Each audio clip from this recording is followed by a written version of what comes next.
Hello, and welcome to the Light Institute Sunday Meditation and the Sanctuary of Light. For those of you who are joining us for the first time, we divide our meditation into 3 parts. In the first part, we ask our higher selves to take form. Our higher selves are the intuitive essence of our souls, our own inner voice. And so that's a resonance, a divine resonance, that we want to be able to access and experience as a part of our daily life, not separate from it. So we ask it to take form, and then we allow it to touch our body so that it brings that divine energy into us, and we sit in meditation.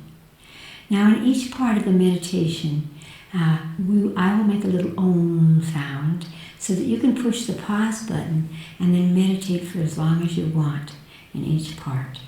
And so, if you're ready, we'll begin with our breath.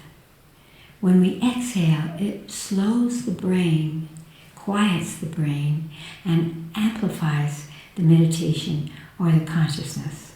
So we want to exhale very slowly. Ready? Breathe in through your nose.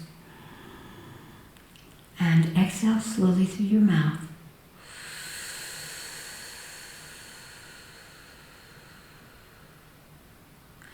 And inhale once again. And exhale slowly.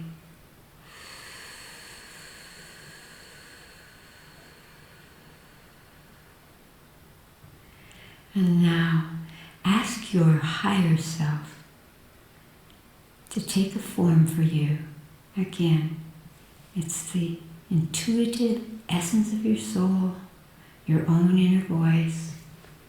Could be a star, a being, a light, a tree, an animal, an equation.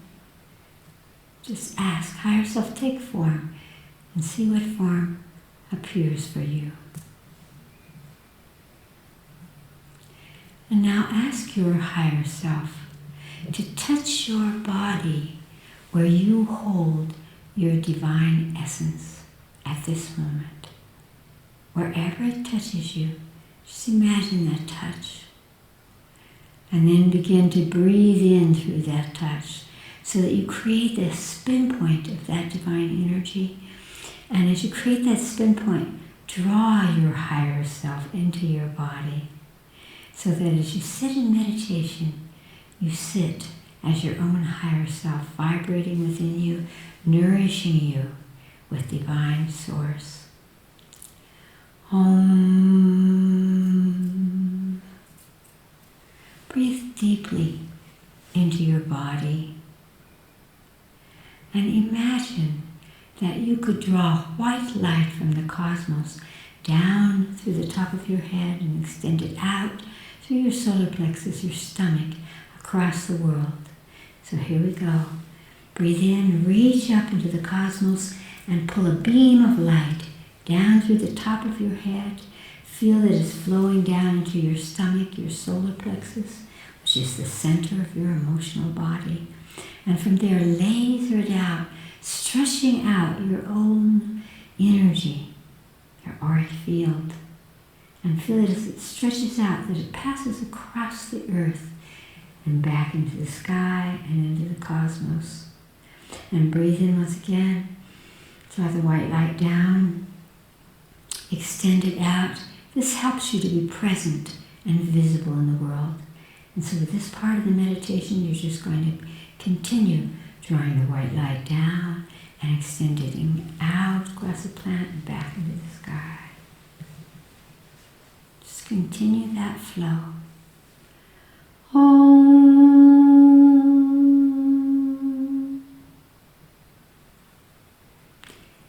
In the third part of our meditation, we're going to focus in a specific way. This week, we're going to focus on that sense of being stuck that everyone is feeling around the planet.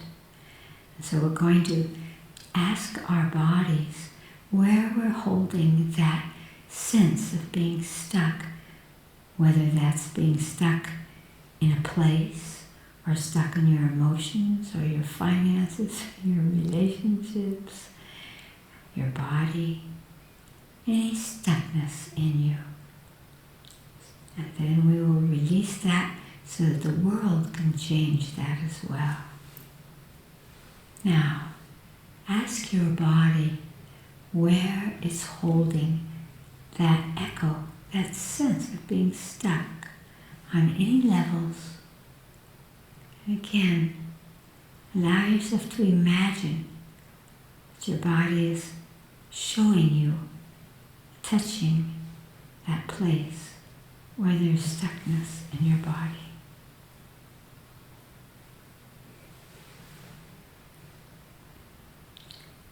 That's it. So as you focus on that place in your body, ask it what color it needs to release that stuckness so that you can find that fluidity, that sense of freedom. Whatever color comes into your consciousness.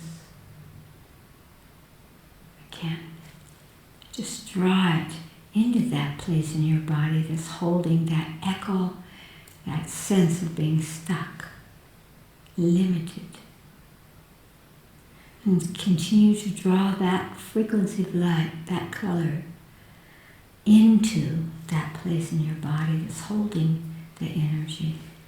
And allow the frequency of light, the color, to begin to dissolve away that sense of stuckness, that energy that blocks us from traveling on.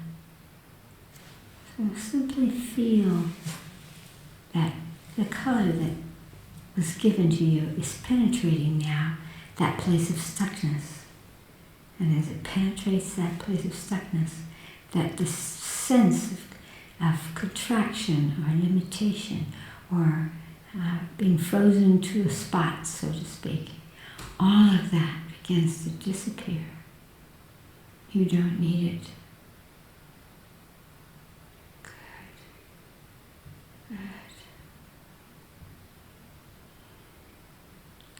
And then just breathe, and as you feel that that stuckness is being absorbed by the light, that place in your body is opening, and as it opens, it's allowing the energy to flow through your entire body so that your body feels free.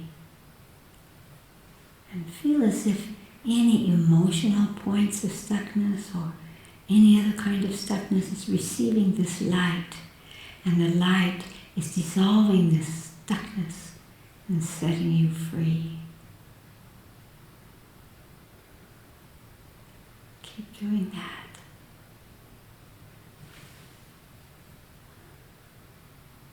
And then once more, as you feel that freedom coming into your body, bring our world and all of humanity into your mind's eye and ask humanity what frequency of light, what color it needs from you to have that sense of freedom, whether someone is in a migrant camp or cannot because of COVID travel or whatever it is, but internal stuckness or external stuckness.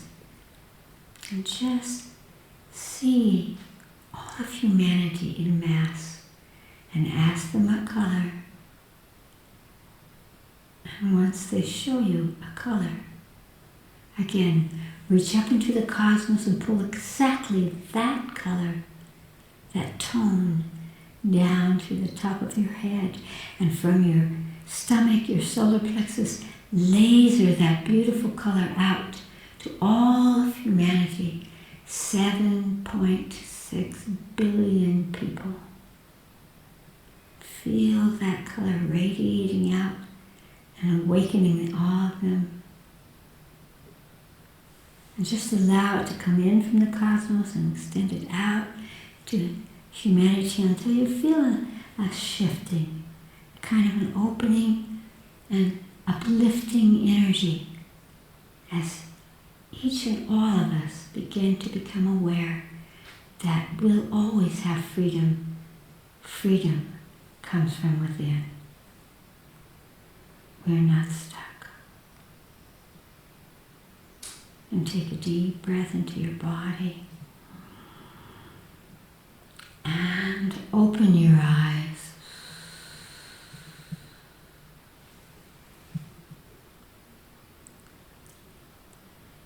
Wonderful. Let us always feel ourselves free in everywhere and every way, to be courageous, to reach out, to grow bigger, to grow faster. We have a third part of our meditation.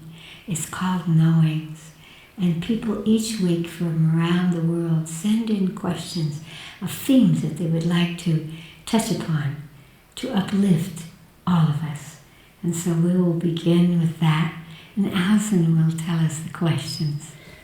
The first question comes from San Francisco, California in the U.S.A. Dear Chris, will you please talk about the color gray? I am absolutely repelled by this color and I have no idea why. It's really fantastic to recognize that whatever culture, whatever place that you come from, we know that emotionally and psychologically we all sense light, since everything's made of light, and we all actually respond to light, to different colors, in pretty much the same way, whoever we are. Now gray, I don't know if you're talking about a metallic gray, like a pewter, or just a gray color, like a gray sky, or you're talking about a silver color, so I will address all three. First of all, that plain, dull, gray color. We say that it's the color of depression. It's interesting, isn't it, that so many people use it because they're still kind of hiding. They don't feel very alive. So people will put on gray to sort of meld into oblivion and meld into invisibility. And so gray is the color of depression because it holds white, which has all colors in it, and attach a little bit of black. And nature doesn't make black. Black sucks light into it. And so that makes gray and not a color that will inspire you.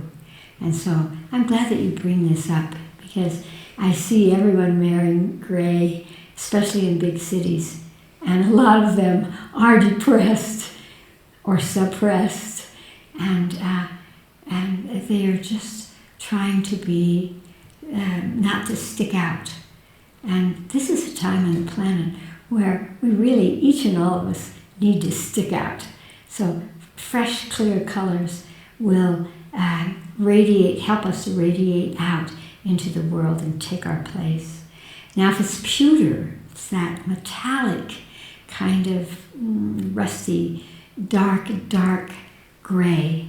That's a very galactic gray. It's a negative frequency because it has to do with some of the galactic negative mechanical energies that do not include human emotion or any sense of life at all. And so there are places in the universe and dimensions where that is prevalent. It's kind of a torturous frequency, and we don't want to have much to do with that. And then the third one, however, is not one that I'm sure you're feeling disgusted by, and that is the silver gray. Silver gray is a galactic color. It's the color of speed. It's also silver, is one of the best purification energies on the planet. It will kill a virus. It will kill bacteria. It's very purifying. In some cities in the United States and other places, they use silver, literal silver, to purify water. I was once in a swimming pool in Switzerland that was cleansed only by plates of silver. The silver was so beautiful and shiny, and the water was translucent, you could drink it. It was so amazing to me. So think of Mercury and his winged feet, That's that silver of speed, of the currents flowing and flying and moving. And so when you're doing a meditation or something, as we do here, and you ask what color do I need, or what color is needed for this, and you get silver, know that is a very, very fast, purifying energy, and that is wonderful. But you're probably annoyed by the density of depression, of that sort of closing off energy that gray gives. All of us know that if you live in a place where there are gray winters, you need somehow excess light so that you don't become that grayness. And that is why what we put on, what we wear, the colors that we decorate our homes with, the color of our bicycles, our cars, we want to recognize that color influences our emotions, influences our sense of self, and the energies that we carry. So thank you for that. And Allison. The second question is from Zurich, Switzerland. Beloved Chris, your work has supported and enriched my life for decades. Now I'm going to have a child, and I'm wondering what age my new son should begin incarnational sessions. Love to you from the beauty of Lake Zurich. Oh, congratulations. I think that these new beings coming in are wonderful teachers to us, and it's important to remember that the tiniest baby to which you give birth, your son, is a fully developed soul. Just wearing that small body, he chose you as a mother, chose his father, and he knows so much on the spiritual levels of what life will be like for him with you. Now at the Light Institute, again, we focus everything on light, on frequencies of light, the colors. So when a child knows his colors, that's when we can begin doing incarnational work. And we always begin our incarnational work by clearing the parents, which means that we will ask the child, since it's a boy, we would begin with his father and ask him to go into a lifetime with his father. And it's really amazing what children come up with. And clearing someone is simply, look at a lifetime. Was it a wonderful one? Was it one where there was some negativity or something? And at 4 or 5 or 6, when that child sees something like that, we can release it so that it never repeats itself in this lifetime. That's why it's so wonderful to do that with children. And of course, you probably know that I had an U.S.A. School for Global Consciousness, and a part of that was called the Little Being School. And so we did those incarnational things with the children. So by the time he's 4 or 5, it's ready. One of the things that you might recognize is that about 3, 4, and 5, and 6 children, especially the 3 and 4-year-olds, they'll begin to play with their toys and make up stories. Okay, you're the mother, and we're over here, and we're doing this. And listen to those stories, because they're actually enacting lifetimes. And so if you see or hear your child doing that, it's wonderful to say, oh, and am I there? And he might have already said, oh, you're the mother, or you're the child. And then you can ask and say, and how was it? Were we happy? And if it's 5 or so, children become aware of sexuality and death at around 5. You could even say, and how did we die? So that if you need to clear anything, it can be cleared. But it will really tell you a lot about why your child chose you. It's fascinating to listen to their make-up stories. They're getting them from their own Akashic records, from memories that they have. And then we do the other parent. And we always look for lifetimes that were wonderful together, but we always release them as well. Another aspect of that is that when a child knows the colors, you can do this pre-incarnational work by helping them to send light to others. For example, at U.S.A, excuse me, we would say, well, how is your papa today? Oh, he's working very hard, for example. Oh, let's send him light to help him work. So imagine your father in your mind's eye.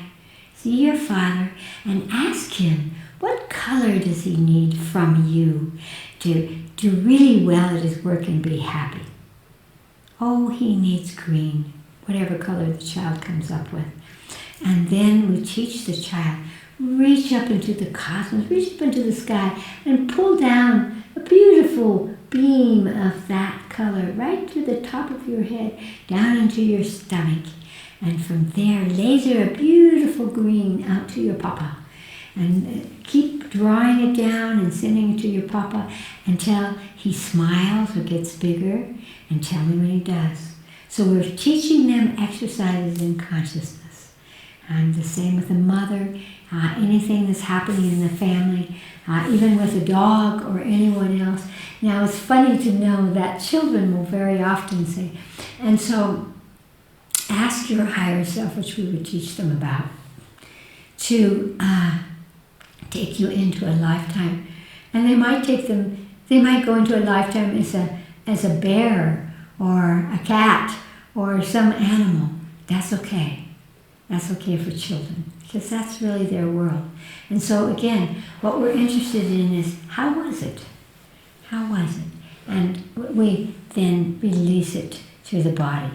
So when your little one gets big enough, you want to connect with the light and sit and have that happen, have him release you, clear you, and that will help you to have a very harmonious relationship throughout this lifetime.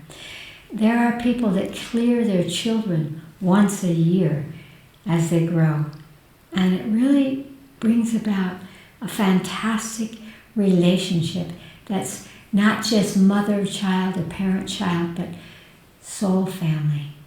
And this changes the way we grow and the way we live our lives.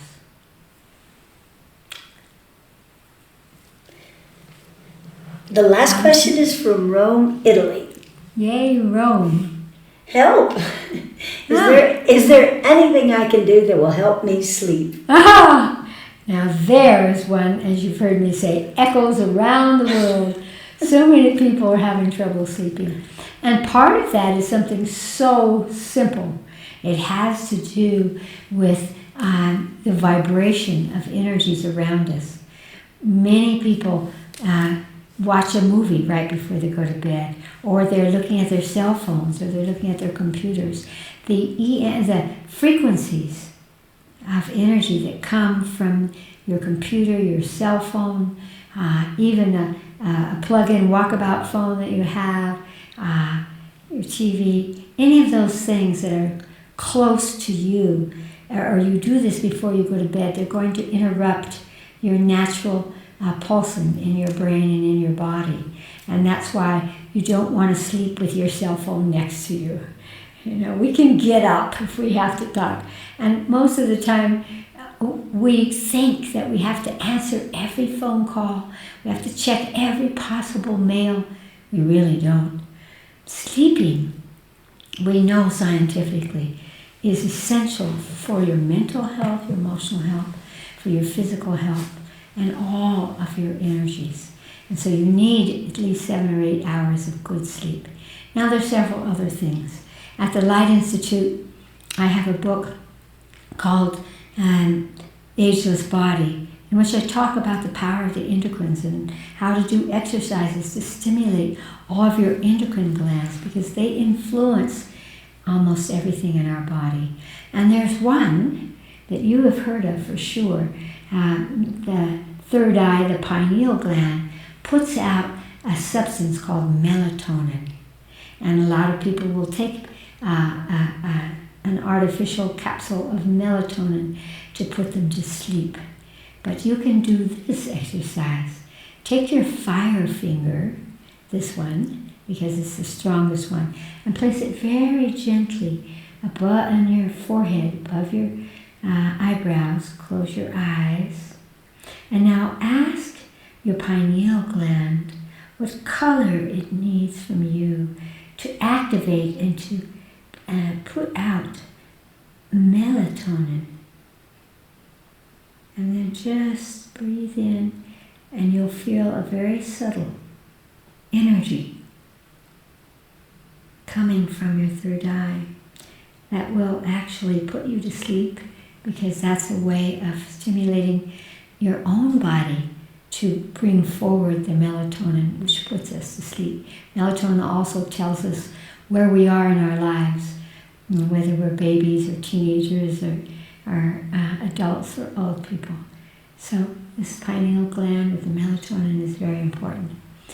The last thing that I would recommend for you, which is perhaps the most powerful of all, is that, first of all, when you're going to go to bed, really, some people, we feel like, oh, I don't want to go to bed. Like somehow something might happen if we're sleeping. You want to shift your consciousness. It says, I want to go to bed. You don't even have to be tired. I want to go to bed. This is what happens for me. When I go to bed, I feel this joy that it's my turn, it's my time. I meditate with my higher self, I feel my body, and it's a time for me to connect with my own self. To prepare for that, if you are having trouble sleeping and your mind chatters when you go to bed, I would suggest that you do this spinning that children do. You open your arms and you spin clockwise, wherever you are. It doesn't matter if you're in the southern hemisphere. Follow your right arm and spin around a little before you lie down. When you spin around, it's like centrifugal force, and all of the chatter in your brain will move out. You know that your left and right brain pulse opposite each other. One pulses and then the other pulses. But when you spin around, they begin to pulse in sync. They pulse in sync when you have expanded consciousness or if you're a child. And so that's why children can sleep so easily. When you bring these two lobes together and they pulse in harmony, you'll go right to sleep. Your brain will stop chattering, go down into a meditative state. You've released all the stuff that would keep you awake, and you will find that you sleep well. And be sure to congratulate your body. I love to go to bed and say, this is for me. And then I have this sense, I am happy. If you're happy, you will be peaceful. And if you're peaceful, you're safe. If you feel safe, you will sleep a good sleep. A sleep of healing, a sleep of life. Great love.